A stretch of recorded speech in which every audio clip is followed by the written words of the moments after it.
Good day everyone. Ipakita lang natin yung overview ng pinagawa sa atin ni Sir from Davao City.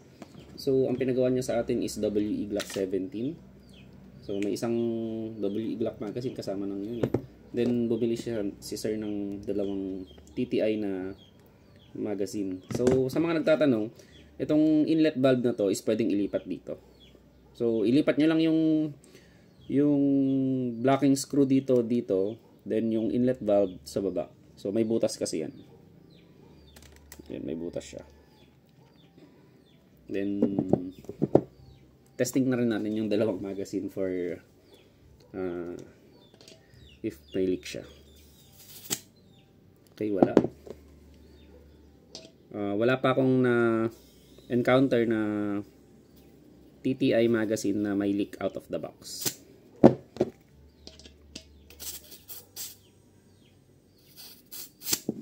Okay. So, ang pinagawa ni Sir dito sa unit niya is konti lang naman. High impact roller na V3. And then yung pang-accuracy. Ito siya. Ito lang naman yung pang-accuracy. Fixed barrel, chamber, TTI, tapos 4UAD half rubber, tapos unicorn inner barrel.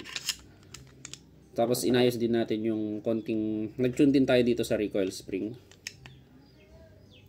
And then dito sa konti, dito lang sa trigger, konti lang naman. So, i-testing natin. Naka-tune ito sa 0.25 JER BBs. Hintayin nyo na lang yung susunod na post dito. So, testing lang natin. 0.23 muna gamitin natin kasi magmamag-dump lang naman tayo.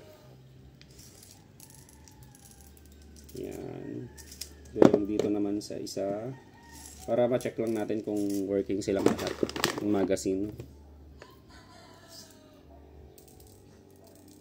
Yan. Nagdagan natin to kasi 3. Yan. Okay. So, unahin natin yung stock magazine. Okay.